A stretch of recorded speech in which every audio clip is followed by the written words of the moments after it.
starving thought, even I can handle me. Speaking in tongues, love died away from a plague we uphold just to drown, left astray. Basically dead. How are you guys doing? Bars and Joysticks family. It is Michael Seuss with Bars and Joysticks, your Prince of Heels, and I am coming to you today more so as really a tribute than anything else, because yesterday on the 19th marked a very, very important anniversary in all of hip-hop. Now, of course, before I get started as your legendary Prince of Heels, you already know what time it is. If you're not subscribed to this channel, you need to subscribe, hit that notification bell. Shit, man, we already know how it is with that algorithm, so your Prince of Heels needs you right now to hit that like button and get your comment ready for the end of the video.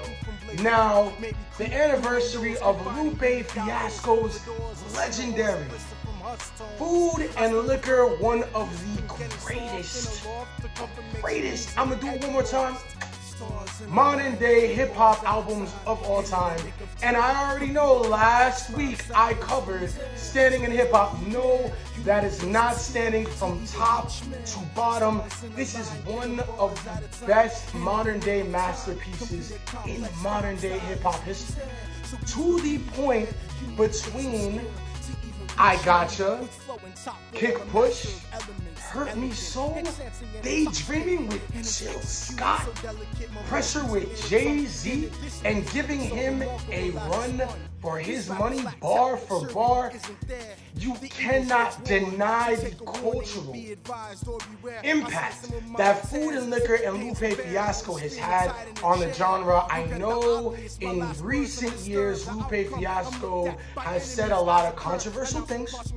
Not only has he said controversial things, but he has managed to piss off half of the industry. He is also on his own YouTube channel countless times admitted to being blackballed, but that does not, fortunately enough for Lupe Fiasco or any other MC, disqualify him for being a top-notch alpha MC, and that is coming from the alpha MC himself, Michael Seuss. Now, of course, before your Prince of Heels even gets further in this video, he needs to give you a quick disclaimer that this is not in any way, shape, or form an album review. This is discussing cultural impact, partly a tribute, and album reviews is absolutely AKA Baby Panthro, Taji Bin John's lane. And if you have not, you need to go into our channel and check out his two recent album reviews. This man is out here doing the Heisman like some sort of fucking crazy quarterback and piggybacking the team and doing two album reviews in 1 week. Check out his Lil Nas X and Baby Keem's album reviews, both the Melodic Blue and Montero. Food and Liquor turning 15 years old absolutely brings a tear to the Prince of Heels, Michael Seuss's dry eye. And let me explain, this is also one of the most influential albums to your Prince of Heels and anybody that your Prince of Heels kind of came up around. This was something that I have studied back and front, and one of the biggest things that this album brought to the table was bringing back cohesive classic albums with a homegrown mama's cooking feel, man. It's homegrown hip hop, baby. This is somebody that obviously is from Chicago in the Midwest, but he was influenced by all the greats. He did one of the most fantastic jobs in the modern day era of explaining that song for song in Hurt Me So. He not only explained his transition from growing up and listening to Jay-Z and at first being very put off by his lyrics, especially to women, and saying it was ungodly, to basically now this man is being featured on his debut album. And for those who have no idea, Lupe Fiasco has done nothing but put on rap clinics for his entire career. Tracks like Kick Push and the cool on a storytelling level were absolutely phenomenal. Unquestionable lyrical prowess. We're talking about for a young MC such as Lupe Fiasco 15 years ago, this set him apart so many people off the gate. Off the gate. I need people to understand that this is a person that understood the fundamentals of storytelling and took it to a new stratosphere, and it set this dude's trajectory towards the moon. Everything that he was able to accomplish in his short time, basically bubbling to the top, and we're talking about this guy being on a fucking Twilight soundtrack, bro. We're talking about, like, that's where shit like this led this man to. In a fucking time in the early 2000s where that side of the industry was not messing with hip hop. And the reason being is because everything else that was coming out was portraying, especially African American and Latinos, as absolute bottom of the barrel.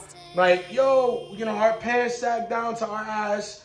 It's all about, you know, smashing chicks, drinking the absolute most largest quantities of liquor possible, and smoking the most fucking potent batch of cannabis and doing the most crazy amount of pills known to man. And you had somebody who came into this game and just like, yo, I skateboard, I play video games, you know what I'm saying? I'm Muslim, I'm religious, I fuck with martial arts, I'm a martial artist, I know different styles, you know what I'm saying? And I'm just me, and I rap better than you, and I don't need to dress a certain type of way. Like, bro, yes, Kanye West was doing his thing, and yes, Pharrell was doing his thing, but they ain't rap like that, man. And that shit ain't even some, that's, say what you want to say, dog, but we all know what happened on Touch the Sky. Shouts out to Kanye, man, much love, but we already. Then, when you get on tracks like Real, you know what I'm saying, with Sarah Green and shit like that, dog, this man took funk and made that, like, I don't know how you could make something 100% funk, and it sounds like you could slide that in with a major pop record, and the fucking club was still bump. That dun dun dun dun dun dun. Bro, I'm telling you, bro, front to back, that album is fucking immaculate. Do you understand? Your Prince of Heels, this album is immaculate. Immaculate, man. Yo, my bad on that, man. This album literally means that much.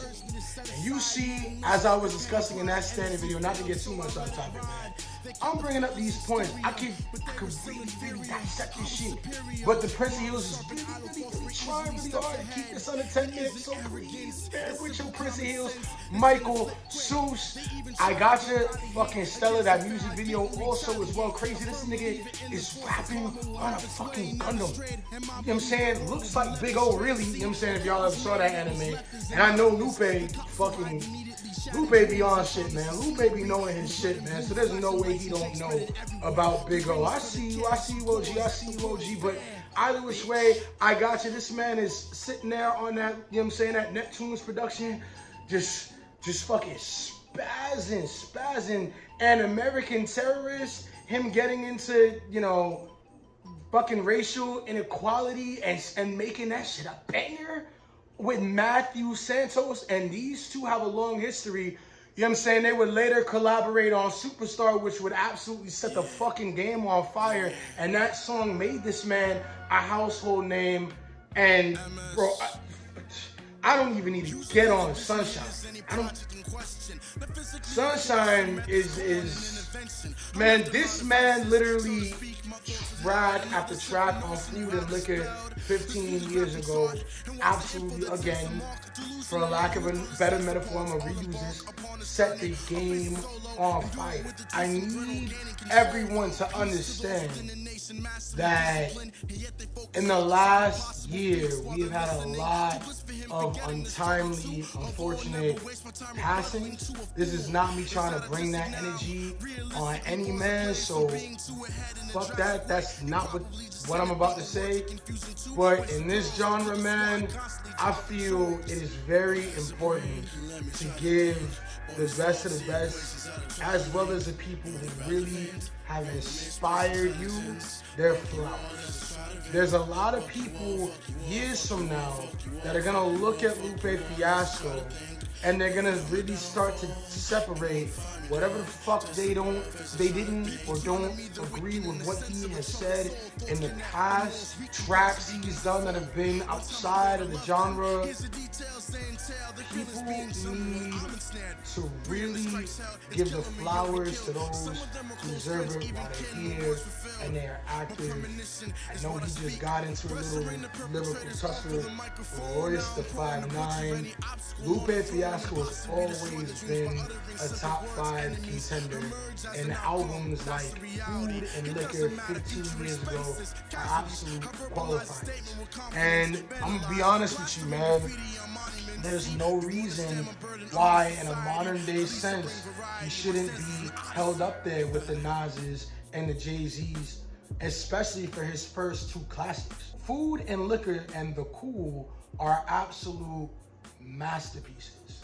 Food and Liquor, in my opinion, in a lot of ways, edges out The Cool, with the exception of Lupe Fiasco, in my opinion, appearing as a better MC overall in his second sophomore effort. But Food and Liquor, just the hunger and just him being such a young fucking master of his craft is unquestionable.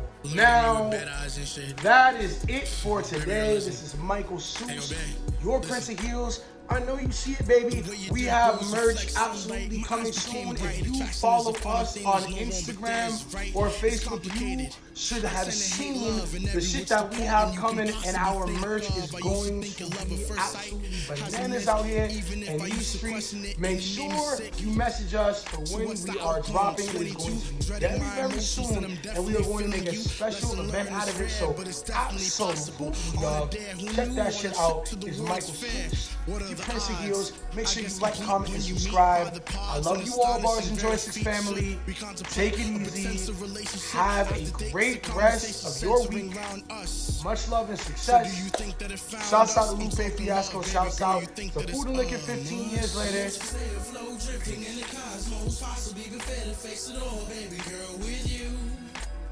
Face it all with you.